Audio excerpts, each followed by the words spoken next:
বন্ধুসকল আজি মই সকলোকে নমস্কাৰ জনাই নেক্সট প্ৰশ্নলৈ যাওঁ। অসমৰ লুইতকৰ বুলি কাক কোৱা হয়? অসমৰ লুইতকৰ বুলি কাক কোৱা হয়? ৰুদ্ৰ বৰুৱা। মনত ৰাখিব, ৰুদ্ৰ বৰুৱা।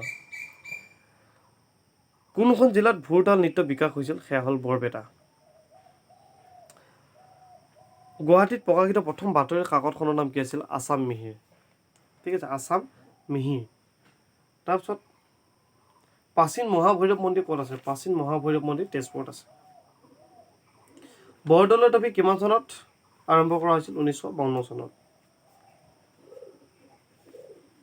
কোনজন ৰাজনীতিকক অসমৰ লৌহ মানৱ বুলি কোৱা হয়? কোনজন ৰাজনীতিকক অসমৰ লৌহ মানৱ বুলি কোৱা হয়?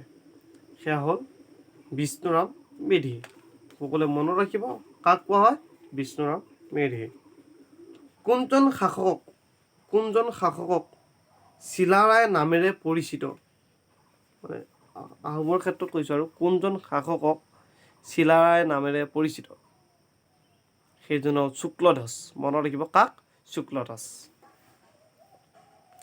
বৰ্মন বংশৰ প্ৰতিষ্ঠা কোনে কৰিছিল? বৰ্মন বংশৰ প্ৰতিষ্ঠা পুষ্য বৰ্মন। কোন? পুষ্য বৰ্মন। কোন? পুষ্য বৰ্মন। বৰ্মন বংশৰ প্ৰতিষ্ঠা কোনে কৰিছিল? পুষ্য বৰ্মনে। কোনজন আহোম ৰজাক বামুণী কোঁৱৰ নামেৰে জনা যায়? কোনজন আহোম ৰজাক বামুণী কোঁৱৰ নামেৰে জনা যায়? সেয়া হ'ল চুডাংফা। কাক? চুডাংফা। বামুণী যদি প্ৰশ্ন কৰা যায় বামুণী কোঁৱৰ বুলি কাক জনা যায়? সেয়া হ'ল চুডাংফা। ঠিক আছে। প্ৰহ্লাদ চৰিত্ৰ কোনে ৰচনা কৰিছিল? প্ৰহ্লাদ চৰিত্ৰ ৰচনা কৰিছিলে হেম সৰস্বতীয়ে। ভালদৰে মনত ৰাখিব, কোনে? হেম সৰস্বতী। কি ৰচনা কৰিছিল? প্ৰহ্লাদ চৰিত্ৰ। 1903 চনত অসম এছ'চিয়েশ্যন কোনে গঠন কৰিছিল? অসম এছ'চিয়েশ্যন কোনে গঠন কৰিছিল 1903 চনত? মাণিক চন্দ্ৰ বৰুৱাই। কোনখন চুক্তিৰ দ্বাৰা অসমত বাৰ্মিজ শাসনৰ অন্ত পৰিছিল? কোনখন চুক্তিৰ দ্বাৰা অসমত বাৰ্মিজ শাসনৰ মানে কি অন্ত পৰিছিল? সেয়া হ'ল ট্ৰিটি অফ ইয়াণ্ডাবু। ঠিক আছে, কি? ট্ৰিটি অফ ইয়াণ্ডাবু, বা যদি মনত ৰাখে তৃতীয় ইয়াণ্ডাবু বুলি ভাবিলেই হ'ল। ঠিক আছে। ভাৰতৰ প্ৰথম কৃষক বিদ্ৰোহ ক'ত হৈছিল? ভাৰতৰ প্ৰথম কৃষক বিদ্ৰোহ ফুলগুৰিত হৈছিল আৰু নগাঁও ফুলগুৰিত হৈছিল। ঠিক আছে। ভাৰত ত্যাগ আন্দোলনৰ প্ৰথম শ্বহীদ কোন আছিল? ভাৰত ত্যাগ আন্দোলন অৰ্থাৎ 42 ভাৰত ত্যাগ আন্দোলনৰ প্ৰথম শ্বহীদ কোন আছিল? কুশল কোঁৱৰ। কোন? ভাৰত ত্যাগ আন্দোলনৰ প্ৰথম শ্বহীদ কোন আছিলে? ভালদৰে মনত ৰাখিব, কুশল কোঁৱৰ। আমাৰ উল্টা পুল্টা হৈ যায় কেতিয়াবা, কুশল কোঁৱৰ নে গোমধৰ কোঁৱৰ নে কোন, এনেকৈ কেতিয়াবা উল্টা পুল্টা হৈ যায়। ভালদৰে মনত ৰাখিব যে কুশল কোঁৱৰ ভাৰত ত্যাগ আন্দোলনৰ প্ৰথম শ্বহীদ। অসম সাহিত্য সভা কেতিয়া স্থাপন কৰা হৈছিল? অসম সাহিত্য সভা কেতিয়া স্থাপন কৰা হৈছিল? 1917 চনত। ঠিক আছে, সকলোৱে ভালদৰে মনত ৰাখিব, কিমান চনত? 1917 চনত।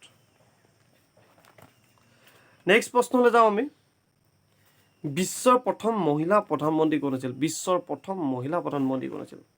শ্ৰীমতী বন্দৰনায়ক, আৰু তেখেত আছিলে শ্ৰীলংকাৰ। যদি কেতিয়াবা আকৌ ভালদৰে প্ৰশ্নটো মনত প্ৰশ্ন আৰু উত্তৰটো দুইটা একেলগে মনত ৰাখিব যে বিশ্বৰ প্ৰথম প্ৰধানমন্ত্ৰী কোন আছিলে?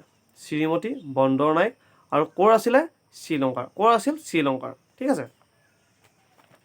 চীনৰ বিপ্লৱ কেতিয়া হৈছিল? চীনৰ বিপ্লৱ আমি শুনিছোঁ, নিশ্চয় কিতাপত পাইছোঁ, চীনৰ বিপ্লৱ হৈছিল। চীনৰ বিপ্লৱ কেতিয়া হৈছিল? 1911 চনত।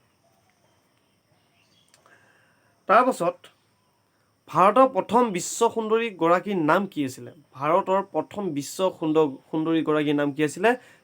ৰীতা ফিৰিয়া। ঠিক আছে, শ্ৰীমতী ৰীতা ফিৰিয়া। কোন আছিলে? শ্ৰীমতী ৰীতা ফিৰিয়া। যদি ক'লে বিশ্ব সুন্দৰী কোন? ৰীতা ফিৰিয়া, মানে চমুকৈ ধৰি লওক ৰীতা ফিৰিয়া বা শ্ৰীমতী ৰীতা ফিৰিয়া বুলি লিখি থৈ দিলেই হ'ল আৰু। ঠিক আছে।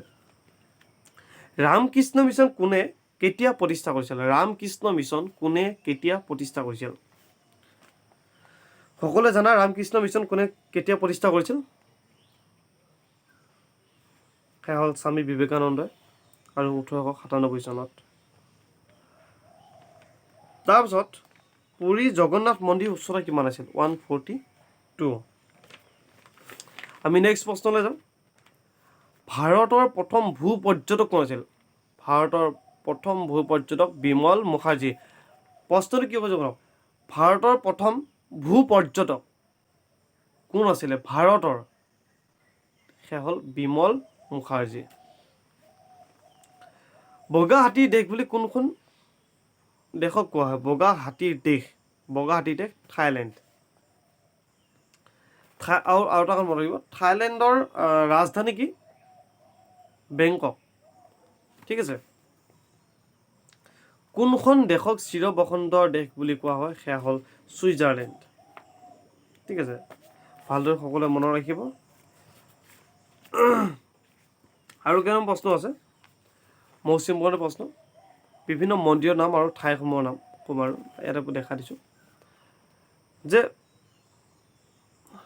নাই, নেক্সট ভিডিঅ'ত দিম মই সকলো মন্দিৰ আৰু ঠাইৰ নাম। নেক্সট ভিডিঅ' চাব বন্ধুসকল। যদি মোৰ এই ভিডিঅ'টো ভাল লাগিছে তেন্তে ছাবস্ক্ৰাইব কৰি দিব আৰু কাষত থকা বেল আইকনটো ক্লিক কৰি দিব। লগতে মোক যাতে উৎসাহ দিব পাৰে তাৰ বাবে কমেণ্টত জনাই দিব কেনেকুৱা হৈছে ভিডিঅ'টো। Thank you. জয় হিন্দ, জয় অসম।